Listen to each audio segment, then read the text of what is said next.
창조적인 세상을 만드는 미래 강연 상상하라 이매진. 반갑습니다. 안녕하세요. 김현웅입니다. 안녕하세요. 웹툰 작가 이종범입니다. 네, 이종범 작가는 네. 웹툰 작가지만 네. 전공은 심리학이죠. 그렇죠. 예, 그렇다면은 상대방에게 호감을 줄 수 있는 말이나 행동 어떤 게 있을까요? 호감을 얻어내야 하는 상대가 있나요? 저는 호감을 먹고 사는 사람이잖아요. 네, 요즘 시청자들의 호감이 좀 떨어진 것 같아가지고. 제가 심리학을 배우면서 네. 사실 가장 궁금했던 게 바로 그거이기도 한데 네. 심리학이 그걸 잘 안 알려주더라고요. 아, 그래요? 제가 개인적으로 느꼈던 것은 네. 그걸 고민하는 사람보다는 그냥 진심으로 대하는 사람이 조금 더 많은 사람의 호감을 받는 것 같아요. 그렇다면은 네. 여기서 중요한 질문입니다. 네. 그 사람이 진심을 다하고 있는지 거짓인지는 어떻게 알 수 있을까요? 구분할 수 있습니까? 저도 옛날에 그걸 되게 골몰하게 관찰했었는데요. 네. 나이가 들면서 생각해 보니까 네. 그걸 신경을 아예 쓰지 않고 나만 진심으로 대하면 결국은 진심으로 대하더라고요. 네, 나는 그렇게 진심으로 대했더니 사기를 당했어요. 자, 슬픈 소식으로 시작하겠습니다. 오늘 이매진. 자, 오늘은 말이죠. 보이지 않는 진실을 파헤치고 분석하는 분들을 저희가 만나보도록 하겠습니다. 굉장히 궁금하시죠? 자, 오늘의 주인공 두 분 박수로 환영해 주시기 바랍니다. 어서 오십시오. 안녕하세요.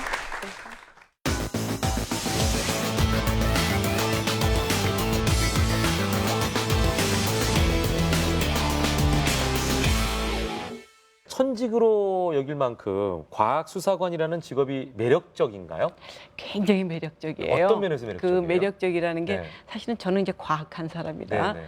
어떤 증거물이 들어왔을 때 전혀 뭔지 모르거든요. 그렇죠. 먼저 모르는 그러니까 이제 일단 노란색 그러니까 물질이죠. 노란색 물질이 있고 하얀색 물질일 네. 수도 있고 근데 이 하얀색 물질이 뭔지 네. 그걸 이제 찾아가는 과정이 이제 실험을 하면서 찾아가야 되거든요. 네. 그 찾아가는 과정이 아주 흥미진진하죠. 과학수사는 네. 이제 요즘 학생들도 마찬가지지만 CSI라고 하는 걸 통해서 CSI 때문에 많이 네. 알게 됐죠. 그게 네. 이제 우리나라에도 원조 때부터 그죠. 이제 국가수가 거의 원조죠. 그러니까. 그거에 대해서 아주 기본이 됐던 그런 기관이죠. 예. 네. 또 그렇습니다. 곽대균 교수님께서 하시는 분야는 제가 개인적으로 정말 관심이 많은 분야예요. 네. 경찰청의 범죄심리분석 자문위원으로 계셨었어요.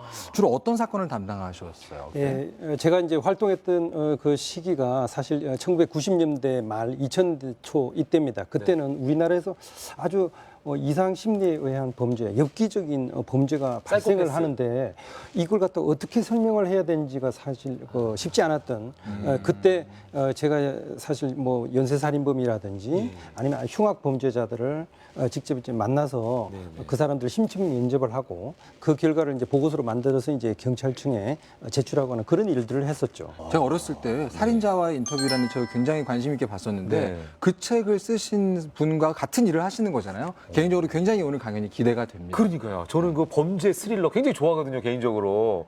두 분의 강연이 저도 굉장히 기대가 되고 오늘 함께하고 있는 학생들이나 또 방청객분들도 굉장히 흥미로운 주제가 아닌가 이런 생각이 듭니다. 자, 오늘 두 분과 함께 나눌 주제부터 확인해 보겠습니다. 오늘의 주제 보여주시죠. 사건의 냉철한 분석. 두 분이 하시는 일이 정말 이 냉철한 판단력을 요하는 일이라는 생각이 드는데요. 정 원장님, 과학 수사가 현장에서 하는 역할 뭐라고 생각하세요? 일단은 범인을 누군가 찾아가는 과정이죠. 네. 그래서 이제 보통 우리가 그 TV 같은 데서 봤을 때 사건이 발생했을 때 그 현장에 가서 증거물을 채취하는 분들이 계시고요. 네. 증거물을 채취해갖고 이제 국가수에 보내죠. 네. 증거물을 얼마큼 잘 보관하느냐에 따라서 사건에 해결되고 아니고 그래서 초동 수사가 중요하다는 게 바로 그게 되겠습니다. 알겠습니다. 네. 자, 바로 정 원장님의 강연 이어가겠습니다. 진실을 밝히는 과학의 힘, 정의선 원장님의 강연입니다. 박수 부탁드립니다.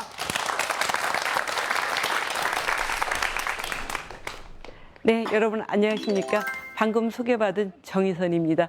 여러분들이 이제 조금 전에 얘기 들으신 것처럼 CSI 연속극 많이 보시잖아요. 드라마 CSI라는 게 크라임 씬 인베스티게이션이에요. 그러니까 범죄 현장에 수사를 한다는 건데 저 연속극하고 현실하고 아주 다른 점 중에 하나는 연속극은 처음 시작할 때부터 사건이 발생해서 끝날 때까지 1시간이면 끝나죠. 그러니까 굉장히 빨리 진행이 되죠. 모든 게 금방금방 뭐 범인이 금방 찾아질 것 같은데 사실은 현실은 그렇지가 않아요. 우리가 요즘에 시간이 좀 덜 걸린다고 생각하는 유전자 검사 같은 것도 혈액에서 했을 때도 몇 시간이 걸리거든요. 일단은 이제 국립과학사연구원에는요. 굉장히 여러 분야의 분들이 일을 하고 계세요. 여러분들이 이제 국립과학사연구원 하면 가장 먼저 생각나시는 게 부검하는 거 생각나시죠? 근데 부검하는 파트는 이제 의사 선생님들 계시고요. 또 유전자 검사하는 데는 생물이라든가 분자생물학 공부하신 분들 계시고 또 범죄 심리 그거 하시는 분은 심리학 하신 분들이 있어서 거기서는 거짓말 탐지도 하고요. 프로파일링도 하고요. 또 법 체면 같은 것도 하거든요. 그다음에 영상 분석이라서 CCTV에 찍힌 사진들 그걸 잘 보이게 하는 파트가 있어요. 근데 CCTV에 범인들이 갈 때 뭐 자기 얼굴 이쁘게 보이게 잘 안 하잖아요. 마스크 쓰죠. 모자 쓰니까 그걸 어떻게 해서 잘 보이게 하느냐는 게 굉장히 중요하거든요. 그래서 그 영상 분석하는 파트가 또 있고 약동물이라 해서 사람들이 뭐 먹고 돌아가신 게 약인지 독인지 실험하는 게 있고 또 나처럼 마약 실험 많이 한 사람들이 있거든요. 마약 검사하는 파트 있고 화재 분석하는 팀도 있고 우리 다리가 또 무너졌다면 다리가 왜 무너졌느냐 그 안전사고하는 파트도 있고요. 굉장히 다양한 분야의 분들이 같이 일하고 있는 데가 바로 국립과학사연구원이거든요. 근데 그중에 이제 대표적으로 아주 잘한 케이스를 제가 하나 좀 선전을 하겠습니다. 이거는 이제 그 화투라든가 카드를 할 때 다른 사람 돈을 따려고 그 카드에다가 뭐가 색칠을 해놔요. 색칠을 해놓고 난 다음에 자기는 컨택트 렌즈를 끼는 거예요. 자기만 볼 수 있는. 그렇게 해갖고 돈을 따오는 사람이 있는데 우리 선생님 한 분이 와서 나한테 하는 얘기가 무슨 얘기를 하느냐면 카드 위에다가 화학물질을 입혀놨다 그러면은 빛이 들어갈 때 일정하게 빛이 들어가니까 그 카드 위에 있는 화학물질만큼은 그 빛이 산란되는 정도나 굴절되는 정도가 다르지 않겠느냐. 그래서 자기는 그거를 이용해서 한번 이거 정말로 그걸 바로 현장에서 구별할 수 있는 실험법을 하나 만들어 보겠다. 그래서 한번 해보라고 그랬어요. 그랬더니 그 선생님이 한 3개월 후에 됐는데 그 선생님이 사용한 거는 기기 비싼 기기도 아니고 우리가 늘 쓰고 있는 스마트폰이에요. 스마트폰에는 카메라 기능이 있잖아요. 그래서 카메라 기능을 갖고 사진을 찍으면은 빛이 일정하게 들어가니까 화학 물질이 있는 부분만 그 빛이 산란되는 정도, 굴절되는 정도가 다른 거예요. 그 차이를 이용을 해갖고 이제 프로그램을 만들었어요. 물론 그 프로그램은 쉽진 않아요. 막 수학식이 아주 복잡하게 들어가는데 그렇게 그걸 프로그램을 만들어서 앱으로다 올려놓으니까 사진 찍고 그 자리에서 앱만 돌리면은 바로 여러분들 그 슬라이드 저기서 보시는 것처럼 아무것도 없는 것 같은 카드에 그 옆에 보면 글자가 보이죠. 그런 어떤 글자가 보이니까 아 이게 여기는 그 카드에 어떤 글자가 써 있고 카드의 앞면이 뭐겠구나 하는 걸 알 수가 있는 거 그런 게 됐거든요. 그래서 옛날 같으면 이제 저런 사건이 생기면 저거 증거물 채취해서 국가수 보내서 국가수 실험해서 가면 막 일주일 이상 걸렸을 텐데 지금은 그 프로그램이 있기 때문에 그 현장에서 바로 실험을 할 수가 있어요. 그래서 저 실험한 우리 직원이 정말 잘했다고 제가 생각을 하는데 그래서 저 제목도 치트 파인더라 해서 거짓말한 거를 찾는 그런 방법이다 이렇게 해서 개발을 했던 그렇게 되겠습니다. 그다음에 이제 내가 마약 실험 많이 했다 그러는데 마약 실험을 할 때는 소변을 갖고 이제 일반적으로 실험을 해요. 우리 화장실 가서 소변 보면은 한번 화장실 가서 소변 봐서 받을 수 있는 양이 한 200ml 우유 한 팩 정도 되거든요. 그러니까 양이 굉장히 많아서 실험하기에 아주 좋은데 소변 중에는 약물이 오래 있질 않아요. 그 한 일주일 정도 지나고 나면 하나도 안 나오거든요. 그럼 약물을 먹은 지 오래된 사람 그러면 어떻게 실험을 하는가? 그래서 어떤 걸로 갖고 실험을 할까 했는데 모발이 굉장히 좋다는 생각이 드는 거예요. 그러니까 약물이 거기에 침착이 돼 있으면은 그 다음에는 모발이 자라는 속도에 따라서 이동이 되거든요. 모발이 한 달에 얼마쯤 자랄 것 같으세요? 몇 센치쯤? 한 달에 한 1cm쯤 자라요. 평균적으로 0.8에서 1.3cm 자라거든요. 그러니까 내가 어떤 마약을 6개월 전에 먹었다. 그럼 내 머리 모근으로부터 6cm쯤에 남아 있는 거예요. 그러니까 아 이걸로 봐서 대략 언제쯤 약물을 먹었겠다 알 수가 있는 거예요. 그래서 2개월 전에 먹었는지 6개월 전에 먹었는지 이걸 알 수가 있거든요. 근데 이건 굉장히 양이 작은 양을 측정하기 때문에 기술이 엄청 필요해요. 그래서 이 기술은 국가수가 갖고 있는 아주 최고의 기술이라 동남아시아에 다 가르쳐준 그런 기술이에요. 그래서 아주 굉장히 자랑스러워하는 그런 기술이 되겠습니다. 원장될 때 아주 유명했던 사건이 하나가 있었는데 굉장히 유명한 가수가 사망을 했어요. 근데 주사바늘 자국이 팔뚝에 두 개 있어서 그러니까 마약 환자일 거라고 생각해서 이제 부검하고 난 다음에 위내용물 혈액 갖고 와서 이제 실험을 했는데 마약이면 우리가 금방 찾아야 되거든요. 보통은 뭐 마약 종류는 한 300종류밖에 안 되니까 하루면 찾을 거라고 생각했는데 못 찾겠어요. 막 이틀 지나고 3일 지나고 4일 지나고 3만 종류, 5만, 7만, 10만 종류 있는데 못 찾아갖고 막 집에 가서 잠자는데 꿈에 나타나갖고 잠을 못 잤어요. 그래서 그 다음날 출근해서 내가 우리 직원 선생님 보고 나 꿈에 나타나서 잠을 못 잤다 했더니 우리 직원 선생님은 나보고 뭐라냐면 자기 꿈에 내가 나타나갖고 왜 못 찾느냐고 그래서 자기는 잠을 못 잤대요. 그럴 정도로 우리가 스트레스를 받았는데 한 13만 종류 화합물 갔는데 비슷한 물질 하나가 나왔어요. 그래서 이게 뭔가 하고 막 책 찾고 화학식 그려봤더니 동물 마취약이 나온 거예요. 그러니까 동물한테 쓰이던 마취약이 나왔기 때문에 그렇게 찾기가 어려웠었거든요. 그래서 어쨌든 저런 사건을 찾으면서 굉장히 기쁨이 컸죠. 그래서 과학자로서 정말 보람이 있었고 저렇게 어려운 사건을 해결하게 또 되는 기본적인 과학적인 증거를 또 제공하는 그런 게 됐었습니다. 그래서 국립과학수사연구원은 아주 매력적인 곳이고 할 일이 굉장히 많고 늘 흥미진진한 곳이 되겠습니다. 제가 이상으로 강연 마치는 걸로 하겠습니다. 감사합니다. 네. 정의선 원장님. 네. 근데 저는 그 마약 수사가 이제 네. 모발을 모발. 통해서 그죠? 네, 네, 네. 이걸 어느 정도 했는지를 알 수 있다 그랬는데 제가 이게 나쁜 생각인가요? 네. 왜 마약 사범들은 마약을 하고 난 다음에 머리를 빡빡 밀지 않는 건가요? 그래서 한동안 삭발하시는 분들도 있었었어요. 실제로? 그럼 실제로 있죠. 그 지금 제가 기억나는 거죠. 옛날에 여기 그 다리에 있는 예. 털 갖고 와서 저희가 다리 또 실험 털로도. 그것도 한번 해서 양성 나온 적도 있었어요. 눈썹도 예, 되나요? 눈썹? 그렇죠. 그러니까 우리가 먹는 게 뭐든지 다 대신 나가는 거군요. 땅구멍 통해서. 근데 문제는 한 모공 가지는 통해서. 뭐냐면 모발은 대략적으로 자라는 속도가 알게 되는데 우리 몸에 다른 데 있는 채모들은 그렇게 아주 정확하지가 않아요. 그래서 모발 같은 경우는 뭐 한 1개월일 거다, 6개월일 거다 이렇게는 알 수 있지만 다른 데는 그렇게 좀 정확성이 좀 떨어지죠. 알겠습니다. 네. 자, 그러면은 여기 있는 우리 방청객분들의 질문이나 의견을 좀 들어보도록 하겠습니다. 네, 먼저 소개 부탁드릴게요. 네, 안녕하세요. 숙명여대 재학 중인 이현진이라고 합니다. 그 네. 질문은 뭐예요? 드라마에서 보면은 네. 많이 나오는 게 그 머리카락 다른 사람 머리카락 주워서 네. 유전자 검사하고 이렇게 하는데 네. 그렇게 개인이 유전자 검사를 의뢰할 수 있는지 실제로도 또는 다른 사람이 본인의 허락 없이 검사를 의뢰할 수 있는지 궁금합니다. 그러니까 남의 거 할 수 네. 있냐 그건 못해요. 그러니까 왜냐하면 그 동의가 있어야 되죠. 상대편을 모르는 사람이 그냥 동의 없이 가서 할 수는 없죠. 그리고 또 한 가지 아주 중요한 거는 아까 의뢰할 수 있느냐고 물었었잖아요. 네, 근데 첫 번째가 그게 뭐냐면 국립과학수사연구원에는 형사사건만 하기 때문에 그렇게 민사사건으로다가 의뢰는 하지 않고요. 국가수에는 의뢰를 못하고. 그렇죠. 이거는 국가수에 의뢰가 되는 것들은 형사사건이고 그 어떤 범죄하고 관련됐다든가 그런 경우에 의뢰가 되는 거죠. 알겠습니다. 네. 박대긴 교수님, 예, 네. 오늘 어떤 내용이 준비되어 있습니까? 예, 먼저 지금 많이 이야기하는 것 중에 네. 프로파일링이라는 게 있습니다. 예. 그래서 이제 이런 것들에 대해서 과연 어떤 환상도 있고 현실로 어떻게 어느 정도까지 가능한지 뭐 이런 것들에 대해서 좀 네. 설명을 드리도록 하겠습니다. 정말 흥미진진한 분야가 아닐 수 없습니다. 자, 곽대경 교수님의 강연 박수로 청해 듣겠습니다. 안녕하세요. 저는 동국대학교 경찰행정학과의 곽대경 교수입니다.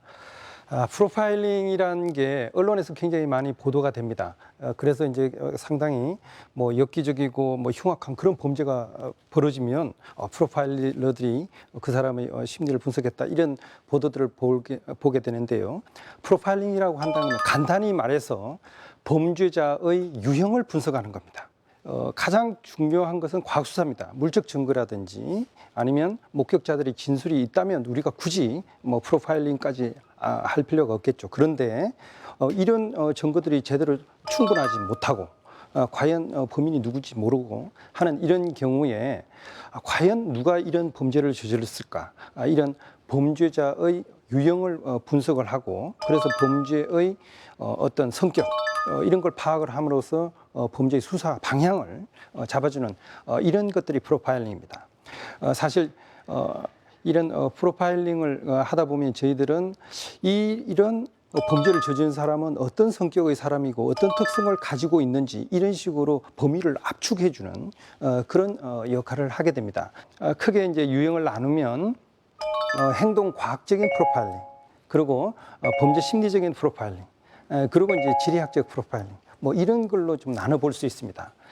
우선 사람이 행동을 한다면 그 행동에 숨겨져 있는 심리가 있겠죠. 그래서 어떻게 보면 겉과 속인데 어떤 생각을 가지고 그런 행동을 하게 됐는지, 그런 어떤 행동들을 분석을 함으로써 이 범죄자가 어떤 사람일 거다, 이런 걸 추정해내는 그런 분야가 이제 행동과학적인 프로파일링입니다. 그리고 범죄 심리학적 프로파일링, 여기에서는 과연 이번에 발생한 사건이 왜 발생했을까, 어떤 생각에서 무슨 욕심을 가지고 저런 행동을 했나 하는 그 사람의 어떤 범죄가 발생하게 된 이유, 뭐 이런 것들을 파악하는 것과 함께 보다 근본적으로 그 사람이 이렇게 범죄자로 변하기까지 어떤 마음의 변화가 있고 어떤 심리를 가지고 있는지, 뭐 이런 것들을 분석을 함으로써 범죄자가 어떤 사람일 거다, 뭐 이런 것들을 좀 파악해내는 그런 방법이 있습니다.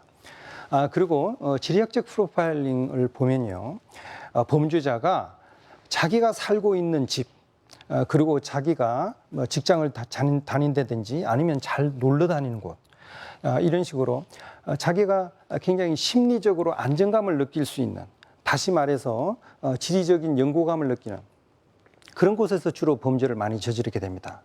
그래서 범죄가 많이 발생하는 그런 곳에 대해서 분석을 함으로써 지금 범죄가 발생하는 장소가 이 근방이면 이 사람이 살고 있는 거주지는 어느 곳이겠다, 또는 이 사람이 다니는 직장은 어느 곳이겠다, 이런 것들을 분석을 해내고 한 걸음 더 나아가서 앞으로 만약에 범죄가 발생한다면 어떤 지역에서 발생할 거다, 뭐 이런 것들을 예측을 함으로써 범인을 잡는 데 도움을 주는 그런 것들이 이제 지리학적 프로파일링입니다.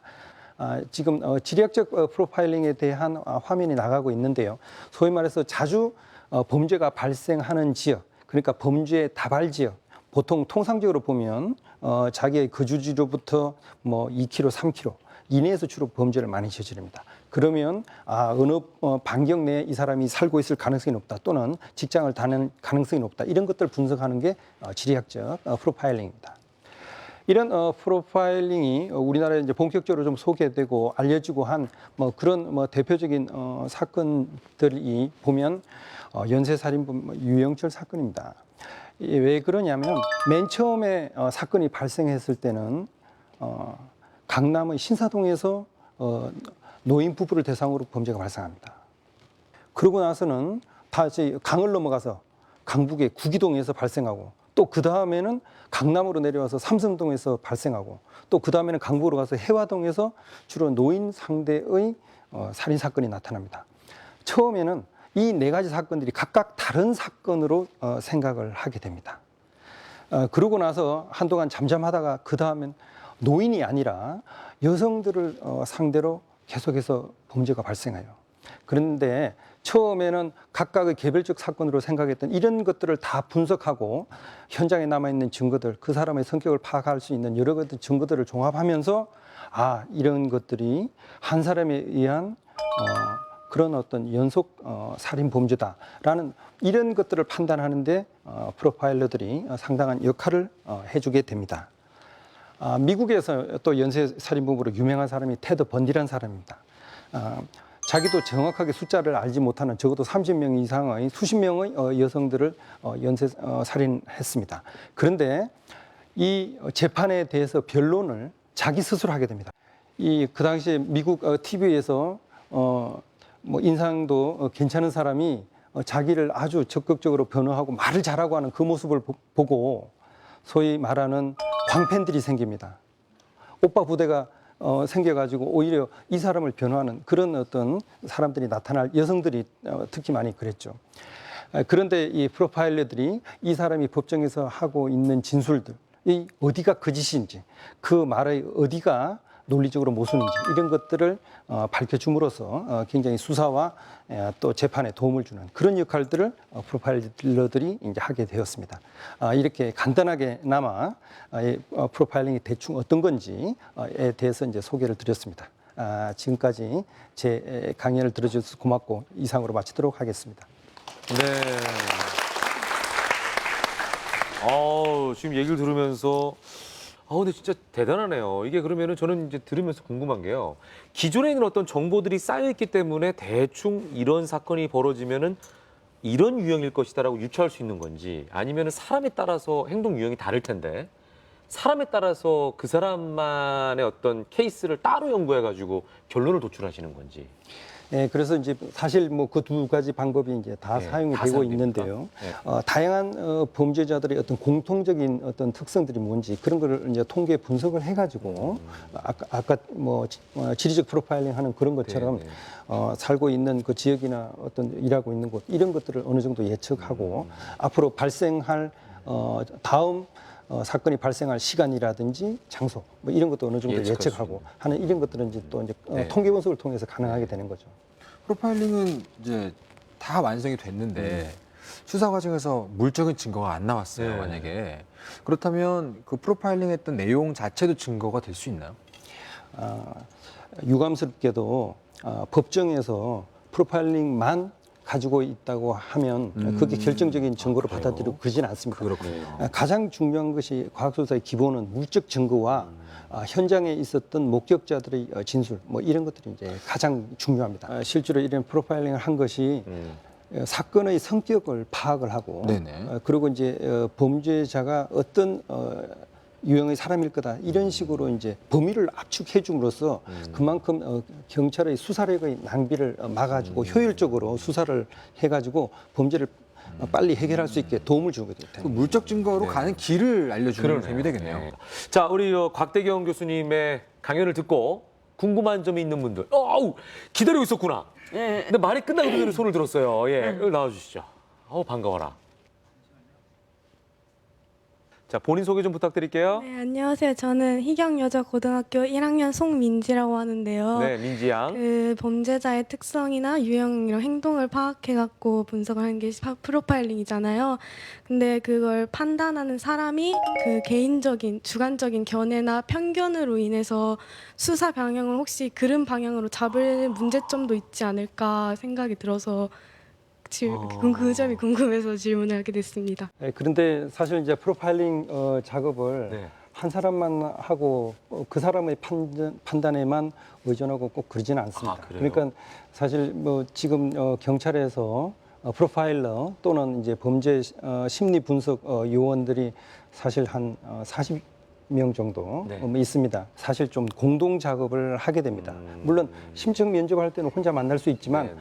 그 사람을 만나서 자료를 분석하고 하는 그런 과정에는 여러 사람들이 같이 정보라든지 자료를 놓고 서로 이제 토론을 하고 파악을 해 나가는 그런 과정을 거치게 됩니다. 네. 그래서 어떤 특정한 사람의 주관적인 판단에 완전히 일방적으로 치우칠 그 가능성은 이제 좀 상대적으로 적다고 생각하고요.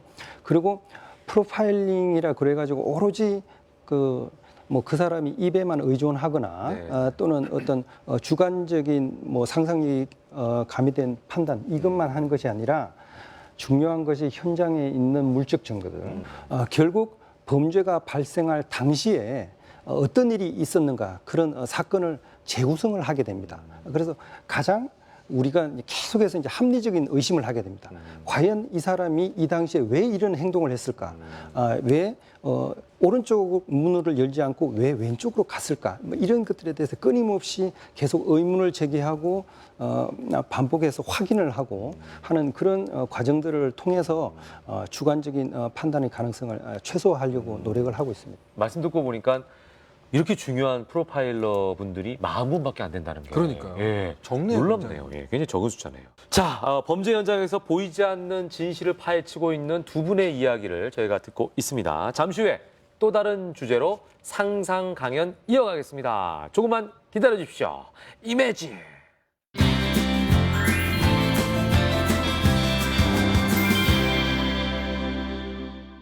근데 실제로 여러분 중에서 기생충 때문에 피해 보신 분 계세요? 조류와 곰팡이의 공생체다. 기생충 5m짜리도 있는. 5m짜리 있다 그죠? 창조적인 세상을 만들어가는 미래 강연 이매진. 계속해서 두 번째 주제 살펴보겠습니다. 보여주시죠. 범죄자는 반드시 밝혀진다. 중요한 주제네요. 예. 자, 두 분은 혹시 즐겨보는 범죄 수사 드라마가 있습니까? 이것도 굉장히 궁금한데요. 저 같은 경우는 이제 CSI 네. 워낙 꼭 보세요? 많은 분들이 보시기 때문에 예. 가끔 좀 봐야지 대화가 될 때가 있어요. 근데 저같이 전문적인 사람이 보면은 그 연속극의 흐름을 보질 않고 예. 그 순간순간에 뭔가 좀 잘못된 거가 자꾸 보이게 된다든가 이러니까 재미가 좀 직업병이에요. 없어요. 직업적이에요. 저도 근데. 오락 프로 보면요. 쟤는 저렇게 해서 저기서 애드립을 치는구나. 저 다음에는 저런 애드립 이거 저걸 계속 그렇죠. 하거든요. 재미가 없어요. 예. 저도. 예, 그 드라마나 영화에서는 아주 가끔씩이라도 뭐 완전 범죄라는 게 나오잖아요. 그렇죠. 그래서 결국은 범인을 잡지 못하고 끝나는 영화도 있다고 알고 있는데 지금 현실에서는 어떨까요? 그 완전 범죄가 가능할까요? 뭐 전혀 불가능한 건 아니지만 점점 더 어려워지고 있습니다. 예, 뭐 아시겠지만 뭐 개구리 소년 사건 그렇죠. 같은 거 네네. 그리고 얼마 전에 이제 아주 소년을 황산으로 네네. 뭐 테러한 그런 사건들은 결국 이제 범인이 잡히지 않았습니다. 그런데 예전에 70년, 80년 뭐 이런 때 비해서 지금 현재는 굉장히 과학 수사의 수준이 향상이 되었고요. 네. 그리고 뭐 지금 뭐 CCTV라든지 또는 휴대폰 수사 뭐 이런 것들을 통해서 거의 웬만한 사람들의 행동들이 많이 노출이 되고 있습니다. 그래서 예전에 비해서는 그 완전 범죄의 가능성이 점점 줄어들고 있다. 굉장히 적어지고 있다. 이렇게 보고 있습니다.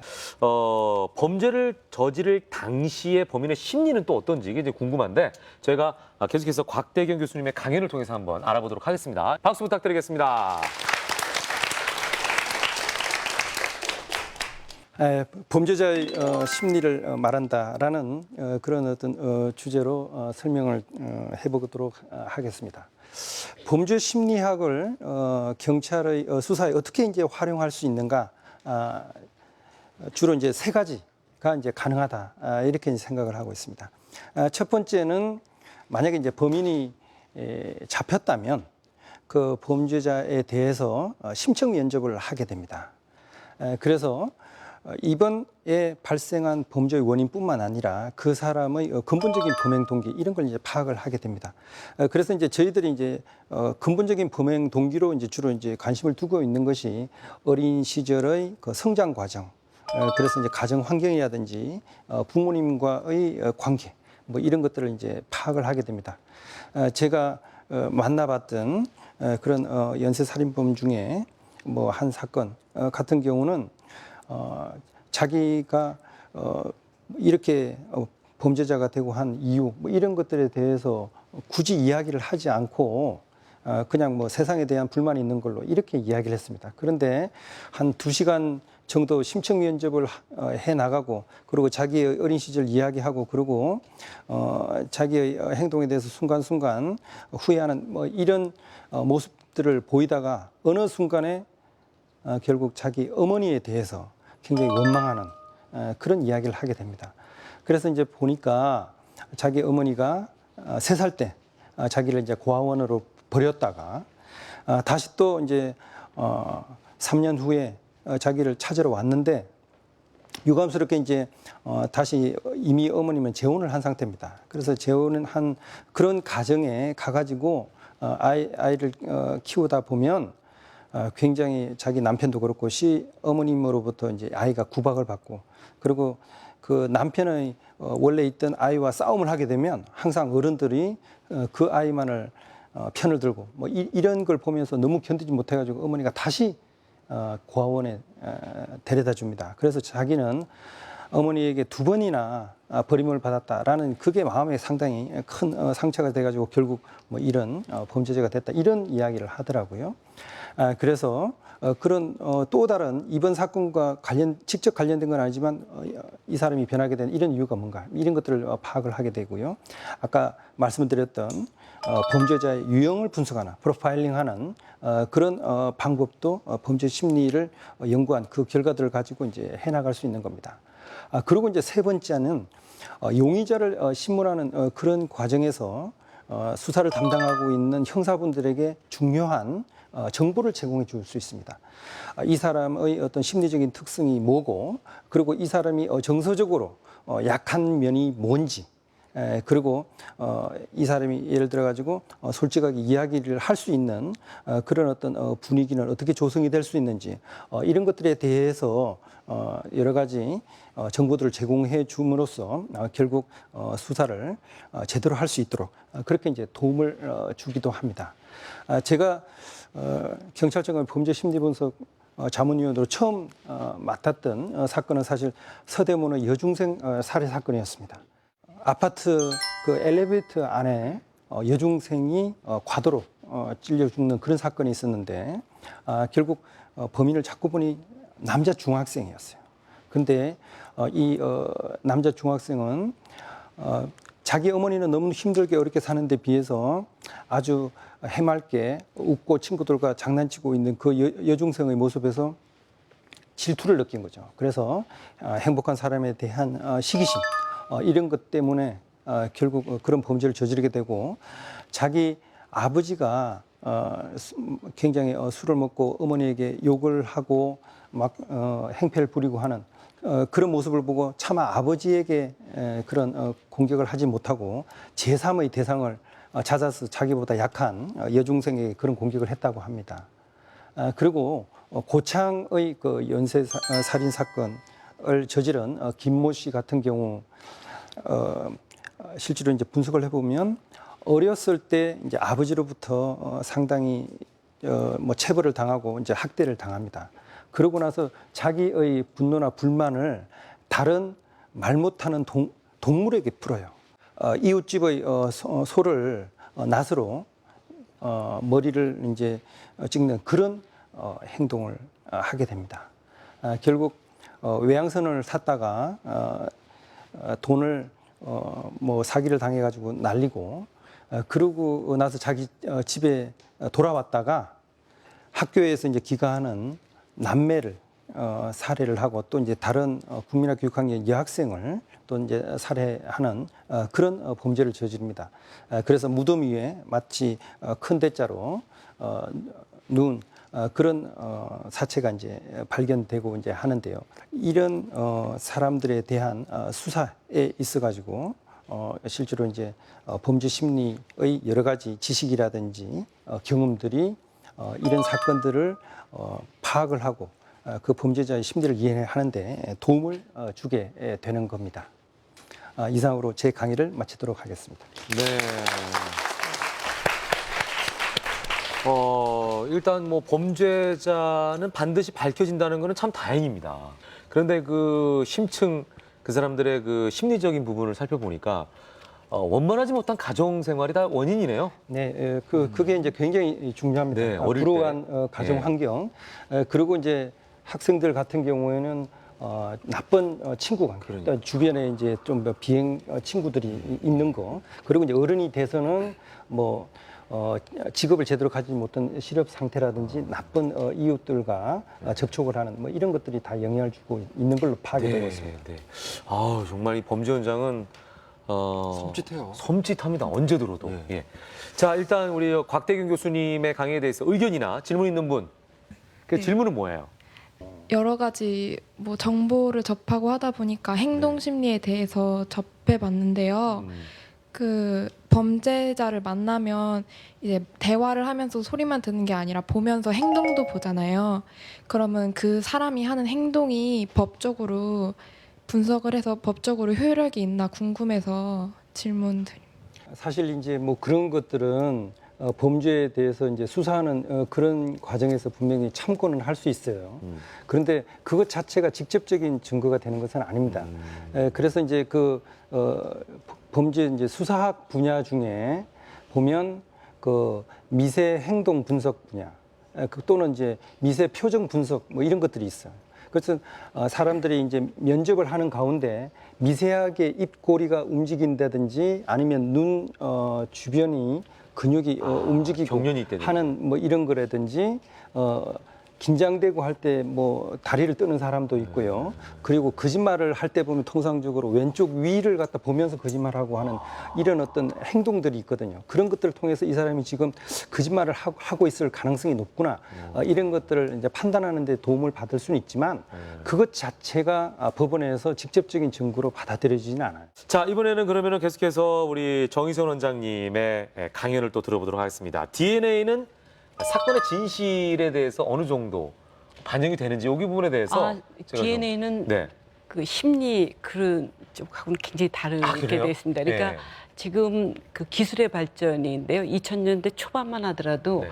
우리나라에서 그 유전자 분석해서 유전자가 나하고 매치됐을 때 그 확률 같은 게 뭐 100만 분의 1. 그러면 우리나라 인구가 4,800만 중에 48명 같은 거 되는 거잖아요. 그렇죠. 그러니까 그건 범인이라고 얘기할 수가 없죠. 예. 근데 지금의 기술은 범죄 현장에 있는 혈흔에서 나온 유전자하고 나하고 일치가 된다는 그 확률이 60억 분의 1이에요. 그러니까 전 세계인 인구 중에 중에 한 한 명이죠. 그러니까 이게 정확하게 그 사람이 그래서 지금처럼 모든 과학 수사 기술 중에 이렇게 특정해서 그 사람한테 굉장히 맞게까지 갈 수 있는 기술이 거의 없다는 거거든요. 자, 그렇다면은 100% 범인 검거율을 자랑할 수 있는 그 근거 DNA에 대해서 한번 살펴보도록 하겠습니다. 자, 정의선 원장님의 강연 박수로 다시 한번 청해 보겠습니다.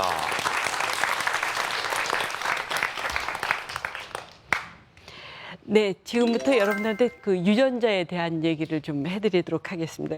2006년도에 있었던 아주 커다란 사건이었는데 저 두 분이 부부입니다. 프랑스인 부부고 아들 둘을 데리고 방배동의 설해마을에서 살고 있었는데 그 프랑스로 다 휴가를 갔어요. 휴가를 갔는데 이 남편분이 잠깐 우리나라 일이 있어서 왔는데 그 집에 우연하게도 그날 냉동된 고등어가 배달이 와요. 그러니까 냉동된 고등어가 배달이 오니까 아 이걸 어떻게 해야 될까 하다가 아 그럼 냉동고에 넣자. 그래서 냉동고를 열어봤더니 무슨 까만색 비닐이 있어요. 그래서 이 까만색 비닐이 뭔가 하고 열어봤더니 거기서 아기가 나왔어요. 그래서 깜짝 놀라서 다시 봤더니 냉동고에 똑같은 크기의 비닐이 또 하나가 있어서 다시 꺼내서 봤더니 거기서 또 아기가 나왔어요. 그래서 아기가 둘이 나와서 이제 국가수에 의뢰가 됐죠. 그래서 국가수에서 아기 둘을 보고 봤더니 아기들 크기가 달라요. 그래서 이 크기가 다른 걸로 봐서 얘네들은 쌍둥이는 아니고 시차를 두고 태어난 아기들이겠구나. 그러고 이제 했는데 어제 얘네들이 살아서 태어났냐 죽어서 태어났냐 하는 실험을 해야 되는데 그게 어떻게 실험이 되느냐 하면은 우리가 아기들이 태어나자마자 가장 먼저 하는 게 우는 거잖아요. 울을 때 공기를 들어 마시거든요. 공기를 마시니까 폐 속에 공기가 있으면은 살아서 태어났다는 게 되고 그게 공기가 없으면 죽어서 태어난 게 되는 거거든요. 그래서 애들을 부검을 해서 봤더니 둘 다 애기들한테서 공기가 나와요.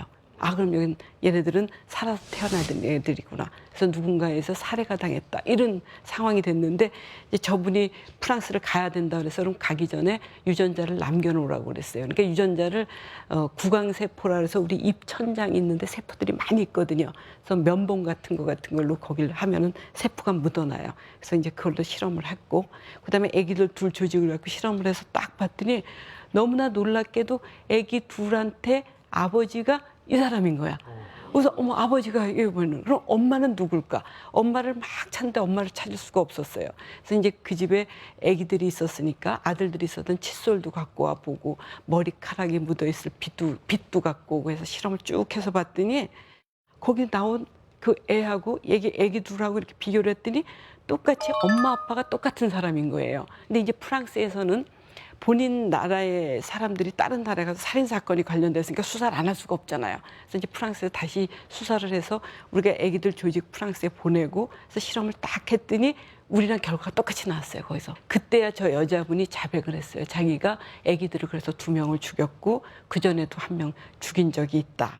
저 사건은 사실은 제가 이렇게 굉장히 오래된 얘기인데도 하는 이유가 저 때가 우리나라가 그 유전자 기술이 아주 발전되는 계기가 된 거예요. 조금 전에 얘기한 것처럼 그러면 나를 어떻게 찾느냐. 나를 찾으려면 어떻게 나를 찾을 수 있냐면 부모가 있으면 나를 찾을 수가 있고요. 형제가 있으면 찾을 수가 있고 저기 파란색으로 표시되어 있는 데는 핵 DNA라고 해서 부모하고 형제가 있고 자식이 있으면 나를 찾을 수가 있어요. 그러니까 내 자식한테 23개, 남편께 23개 갖고 46개로 내 자식이 구성이 되는 거거든요. 그러니까 부모를 찾을 수가 있고 누군지를 찾을 수가 있는 거죠. 근데 오른쪽에 있는 그 황색으로 되어 있는 것 같은 경우는 미토콘드리얼 DNA라 해서 막 시신이 많이 부패됐다든가 그런 경우에는 때는 핵 DNA로 실험을 할 수가 없어요. 그럴 때는 저 미토콘드리얼 DNA를 갖고 하거든요. 그래서 저건 목에 엄마 쪽을 주로 찾는 그런 게 되겠습니다.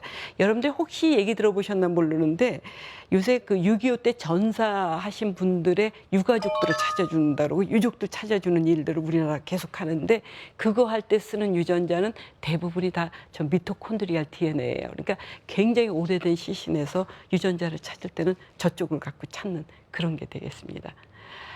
강호순 사건이라고 여러분들 들어보셨을 텐데 어떤 여대생이 보건소를 갔다 길을 건너서 길에 그 버스 정류장에 서 있는 것까지는 확인했는데 그 다음에 없어졌어요. 그러니까 경찰에서는 이 사람이 차를 타고 움직였을 가능성이 크다 해서 그 앞에 있는 CCTV에서 찍힌 차량들에 대한 걸 전부 다 알아달라고 이제 의뢰를 했어요. 한 100여 대 정도가 거길 지나갔다는 걸 밝혔어요. 그래서 100여 대 정도를 찾아갔고, 그걸 이제 경찰분들한테 좀 경찰들이 다 찾아다녀, 집집마다. 그래서 집집마다 찾았는데 경찰분이 강호순 집도 갔대요. 갔더니 조금 이상한 것 같아서 그 다음날 다시 강호순 집을 갔더니 강호순이 자기 차에다 불을 질러버린 거예요. 그러니까 불을 질렀다는 건 물증이 없어졌던 거죠. 물증은 하나도 없어지면 심증은 이제 100%지만 그러니까 물증이 없었는데 그 당시에 경기도 그 지역에서 여성분들이 한 6분이 실종이 된 사건이 있었어요. 그러니까 가정주부, 여대생 막 없어져서 그 사람들에 대해서 유전자 그 DB를 만들어 놨었거든요. 근데 경찰분들이 막 그 집을 막 뒤지다 보니까 이제 차는 타고 없지만 막 찾아보니까 옛날에 그 사람이 타던 차 중에서 점퍼가 하나 나왔어요. 그래서 점퍼를 의뢰해서 또 국가수에 있는 선생님이 유전자 분석하는 선생님이 쭉 했더니 이 점퍼 소매 끝에서 뭐가 보였던 거예요. 그래서 이게 뭔가 했는데 혈흔이 핏자국이에요. 그래서 핏자국에서 거기서 유전자를 분리를 했어요. 유전자를 분리할 때 여성 유전자가 나왔어. 그래서 이게 누군가고 찾았더니 그 전에 그 경기도 서남부에서 없어졌던 여성분하고 일치가 됐어요. 그래서 이제 그걸 갖고 갔더니 그때까지는 강호순이 자기가 절대 뭐 사람 죽이지 않았다 그러는데 그 증거가 있으니까 그때야 자백을 했거든요. 그래서 사람들을 쭉 죽었다고 얘기를 했는데 여기 소매 끝에서 나온 양이 워낙 작은 게 10의 마이너스 9승이에요. 나노그램. 너무 작은 양이었잖아요. 그래서 그 기자분이 오셔갖고 우리 선생님한테 얼만큼 작은 양에서 나왔느냐. 그래서 선생님이 그 마이너스 9승이다 그러니까 계속 기자가 묻더니 혹시 모기 눈물보다 적으냐고 물었대요. 그래서 모기 눈물보다 적겠는데요. 그랬더니 그 다음날 신문에 났어요. 그 다음날 신문에 난 게 모기 눈물보다 적은 양에서 희대의 살인범 잡았다. 그래서 정말 작은 양으로다가 60억 분의 1의 확률로다 하는 게 지금 유전자 분석이거든요. 우리나라 유전자 분석 기술이 지금 세계적인 수준이에요. 그래서 오늘 유전자 분석에 대해서 얘기를 여러분한테 드렸습니다. 이상으로 제 강의 마치는 걸로 하겠습니다. 정말 우리나라의 기술이 세계적이라는 생각이 다시 한번 들었습니다. 네. 예. 자, 일단 우리 정희선 원장님의 강의를 듣고 궁금한 점이 있거나 또는 의견이 있는 분들 손 들어주시기 바랍니다. 자, 본인 소개 좀 부탁드릴게요. 안녕하세요. 용산고등학교 2학년 김민성이라고 합니다. 자, 어떤 질문일까요? 정 원장님께. 이번에 제가 듣기로 잭 더 리퍼, 살인마 잭 더 리퍼가 어떤 사람인지 정체가 미토콘드리아로부터 밝혀졌다고 들었는데요. 사실 그렇다면은 미해결 사건에서 그런 증거들이 많이 보관이 잘 돼 있었다는 건데 우리나라에서는 그런 보관이라든지 관리가 어떻게 이루어지고 있는지 궁금해서요. 이게 지금 굉장히 중요한 질문인 게 사실은 제가 늘 이제 안타까운 게 그렇거든요. 그러니까 영국 같은 데라든가 거기는 증거물을 계속 보관을 해야 20년, 30년 보관해갖고 기술이 발전되게 되면은 그때 다시 실험을 해서 범인을 잡거든요. 그래서 20년 전, 30년 전 살인 사건이 해결이 되는데 우리는 사실은 그런 체계가 좀 잘 안 돼 있었거든요. 근데 이제 그게 되는 게 한 2000년 이후부터가 저희에도 좀 모아놓고 짧네요, 있죠. 좀. 그러니까 우리가 그게 짧았어요. 그러니까 그 전부터 좀 모든 증거물을 다 갖고 있었으면 좋았을 텐데 법적으로 그런 게 우리가 잘 안 돼 있어요. 그래서 지금 우리나라는 네. 아직은 그렇게 법적으로 그렇게 완벽하게 증거물 보관 시스템이 잘 돼 있지 않다라고 얘기를 좀 드릴 수가 있겠습니다. 이제 그게 제대로 되려면 네. 사실은 맨 처음에 그 범죄가 발생한 현장에서부터 잘 돼야 되거든요. 그러니까 이제 경찰도 현장을 잘 보존하고 네. 그걸 갖다가 이제 뭐 국가수나 이런 연구소에 제대로 전달할 때 있는 그대로 해야 되는데 네. 사실 그게 이제 훼손이 된다든지 특히 이제 이 생물학적인 증거들은 시간이 지나면 가치가 멸실이 되니까 그걸 막는 노력이 필요합니다. 네. 지금 뭐 두 분께서 좋은 말씀해 주셨는데 더불어서 이제 오늘 이 강연을 마무리 짓는 차원에서 이 과학 수사에 대해서 앞으로 또 어떤 인식이 좀 더 확산돼야 되고 또 인재들을 양성하기 위해서는 어떤 노력들이 필요한지 말씀해 주신다면. 그래서 저는 일단 굉장히 중요한 게 이런 프로그램으로 해서 그 과학 수사가 정말 학생들한테 어떤 영향을 미칠 수 있을까. 사실은 제가 국가수 들어간 게 제가 대학교 때 국가수 소장님 강연 듣고 제가 국가수 들어갔거든요. 그렇기 때문에 이렇게 얘기를 했을 때 이렇게 강연 같은 걸 많이 해서 좀 사람들한테 관심을 갖게 하는 게 참 좋겠다는 생각이 들고, 일단 저는 대학에서 우리가 아직 과학수사 과가 없어요. 그러니까 대학에서 과학수사를 가리키는 체계적인 학문이 없기 때문에 그 체계적인 학문이 좀 갖춰졌으면 좋겠다라는 거고, 그다음에 이제 석사, 박사 과정에서 연구를 좀 하면서 이 과학수사 쪽에 항상 좀 새로운 방법들, 감정 기법들을 좀 이렇게 연결시키면서 갈 수 있는 그런 체계가 있으면 좋겠다라는 생각을 하고 있습니다. 감사합니다. 박 교수님께서도 한 말씀과 더불어서 오늘 어떠셨는지 소감까지 좀 부탁드릴게요. 정말 뭐 그 많은 그 학생들이 굉장히 뭐 과학 수사 그리고 법의학 뭐 이런 데 이제 관심을 가지는 게 굉장히 중요하고요.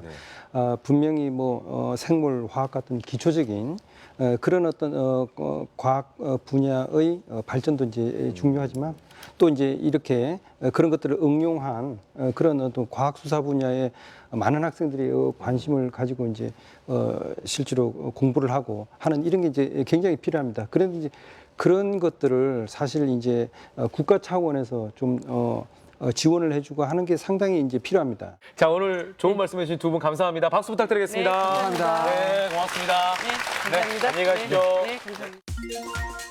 자, 오늘의 주인공 두 분을 박수로 모시겠습니다. 어서 오십시오. 어서 오세요. 기생충이 과연 사람에게 나쁜 짓만 할까? 근데 실제로 여러분 중에서 기생충 때문에 피해 보신 분 계세요?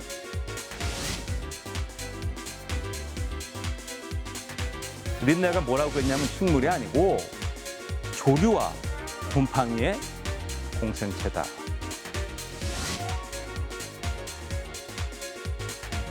전자현미경 정도로 봐야 보이는 것들이죠? 기생충 5m짜리도 있는 5m짜리 있다 그랬죠?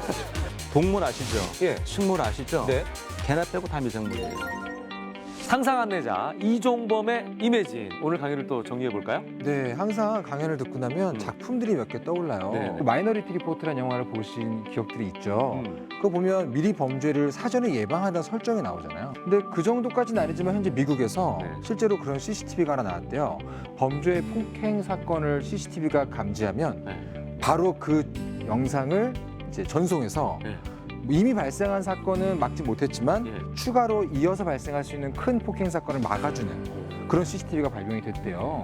그럼 이제 점점 더 이런 종류의 과학 기술이 범죄자를 잡는 걸 넘어서서 네. 이제는 예방의 차원까지 갔구나라는 것들을 많이 느끼게 해주는 그런 강연이었어요. 역시 이매진은 말이죠.